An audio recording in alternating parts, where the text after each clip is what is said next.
अनंत कोटी ब्रह्मांड नायक राजाधिराज योगीराज परब्रह्म सच्चिदानंद अक्कलकोट निवासी श्री स्वामी समर्थ महाराज की जय। हे स्वामी गुरुवर्य, तुमचा कृपाशीर्वाद कृपादृष्टी सदैव आमच्यावर निस्सीम राहू देत। तुमच्याबद्दलची श्रद्धा सदैव आमच्या मनात वास करू देत। सगळ्यांचं कल्याण करावं। तुम्ही आमच्यासाठी जे काही कराल ते आमच्या भल्यासाठी चांगल्यासाठीच असेल, हा आमचा तुमच्यावर दृढ विश्वास आहे। तो कधीही ढळू देऊ नका। सगळ्यांचे कल्याण करावे।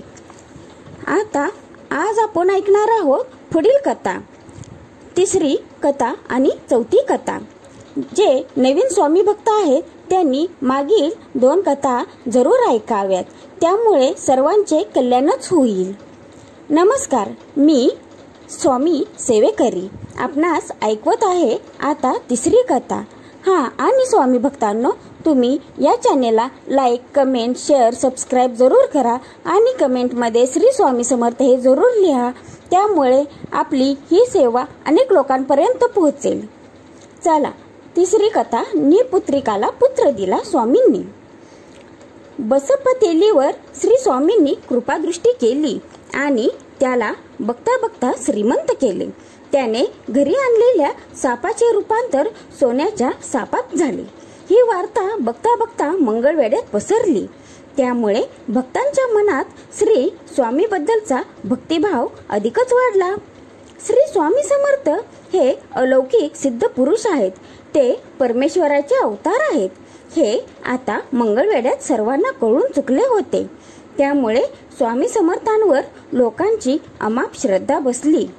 स्वामी समर्थांच्या दर्शनासाठी त्यांची कृपा व्हावी यासाठी लोकांच्या रांगा लागू लागल्या होत्या।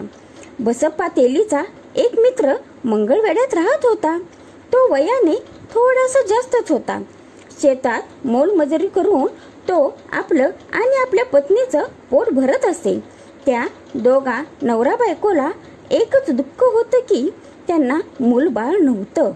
अनेक वर्ष त्यांनी नवसायास पूजापाठ केले, परंतु त्यांच्या नवसाचा काहीच उपयोग झाला नाही। ते दोघे बिचारे मनातून निराश झाले होते। बसप्पा तेलीवर श्री स्वामींनी कृपा केली आणि तो श्रीमंत झाला। ही गोष्ट त्या गरीब मजुराला समजली। त्या मजुराने तात्काळ बसप्पा तेलीची भेट घेतली आणि त्याला आपली व्यथा सांगितली। तो म्हणाला, अरे मित्रा, मला मुलबाळ नाही, हे माझं दुःख तुला तर ठाऊक आहेच।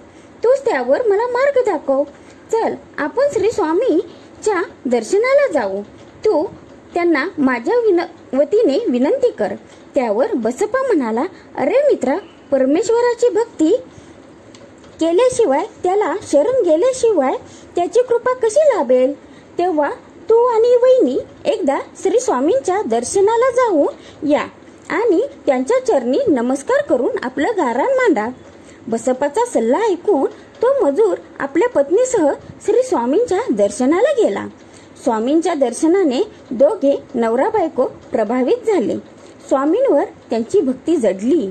त्या दिवसापासून मजुराच्या पत्नीने ठरविले की दररोज श्री स्वामींचे सकाळी दर्शन घेतल्याशिवाय जेवण करायचे नाही। मजुराची पत्नी मग दररोज श्री स्वामींच्या दर्शनाला जाऊ लागली। ती जसजशी श्री स्वामींच्या दर्शनाला जात राहिली तसतशी तिच्या मनात स्वामींबद्दलची भक्ती वाढतच राहिली। मजुराच्या पत्नीचा हा नियम अखंडपणे 3 वर्षे चालू राहिला, परंतु तरीही त्यांची मनोकामना पूर्ण झाली नाही। देव आपल्यावर केव्हा कृपा करतो हे त्यांना समजेना, परंतु दोघांची स्वामीनिष्ठा अढळ होती। एके दिवशी मजुराच्या पत्नीने ठरविले की आज श्री स्वामींना आपण सारे काही सांगायचे आणि स्वामींना स्पष्टपणे विचारायचे की आम्हाला मूल कधी होणार आहे। त्यानुसार ती नेहमीप्रमाणे सकाळी स्वामींच्या दर्शनासाठी गेली। स्वामींच्या मठात भक्तांची गर्दी होती। त्या गर्दीतून वाट काढत ती स्वामींजवळ आली। श्री स्वामींना नमस्कार केला आणि ती स्वामींना काही सांगणार तोच स्वामी तिला म्हणाले, तुझ्या मनातली खंत मी जाणतो। ते समोरचं जे लिंबाचे झाड दिसते आहे त्या झाडाच्या बुंद्याला लागलेले डिंक तू काढून ने आणि दररोज सकाळ संध्याकाळ ते औषधाप्रमाणे खात जा। त्यामुळे तुझी मनोकामना नक्कीच पूर्ण होईल. श्री स्वामींचे ते उद्गार ऐकून ती महिला धावतच श्री स्वामींनी दाखवलेल्या लिंबाच्या झाडापाशी गेली. लिंबाच्या झाडाच्या बुंद्याला खरोखरच खूप डिंक लागलेला होता. त्या महिलेने आपल्याला हवा तेवढा डिंक काढून घेतला. श्री स्वामींनी सांगितल्यानुसार त्या महिलेने तो डिंक खाल्ला आणि वर्षभरातच तिला छानसा मुलगा झाला. तेव्हा त्या निपुत्रिक जोडप्याचा आनंद गगनात मावेनासा झाला. अशी आहे श्री स्वामी समर्थांची ही तिसरी कथा. आता आपण पाहत आहोत चौथी कथा, श्री स्वामींची लीला आघात याविषयी. तर श्री स्वामी समर्थ हे लहरी होते. कधी ते गावात राहत तर कधी रानावनात हिंडत, कधी ते नदीकाठी दिसत तर कधी ते मंदिरात असत. एकाच जागेवर स्वामी सहसा दिसत नसत. एकदा अशीच स्वामींच्या मनात लहर आली की आपण सोलापूरला जावे. झालं, स्वामी तरातरा पायी चालत सोलापूरच्या दिशेने निघाले. दुपारची वेळ होती. डोक्यावर सूर्य तळपळत होता.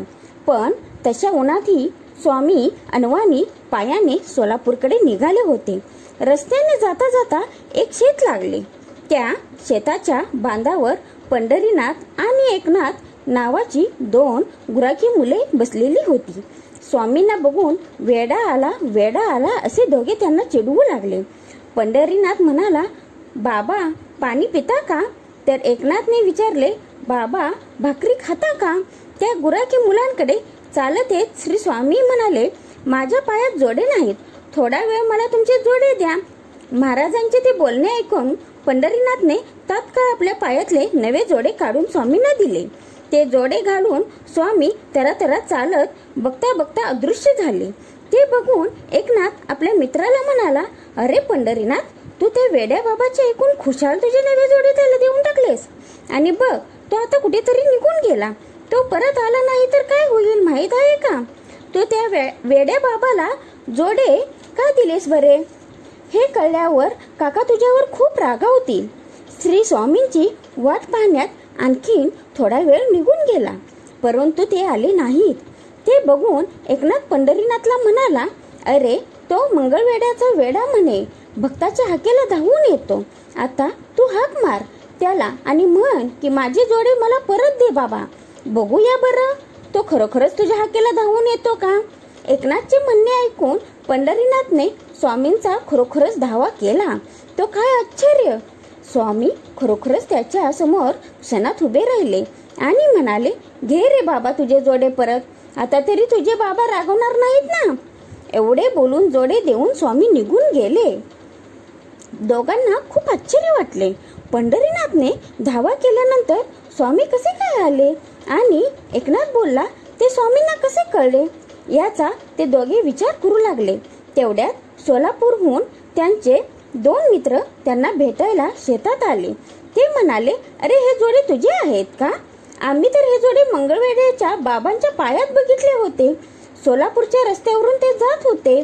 मित्रांचे ते बोलणे ऐकून दोघांना परत आश्चर्य वाटले की थोड्या वेळापूर्वी स्वामी इथे होते तर ते सोलापुरात कसे? नक्कीच मंगळवेड्याचा तो वेडा नसून खरोखरच परमेश्वराचा अवतार असावा. त्या दोघांनी मनोभावे तेथूनच श्री स्वामींना नमस्कार केला आणि मंगळवेड्याला जाऊन दर्शन घेण्याचा निर्धार केला. हे स्वामी भक्तांनो, आपणास या कथा कशा वाटत आहेत त्याही सांगावे. त्याचबरोबर श्री स्वामींचरणी मी या कथा अर्पण करत आहे.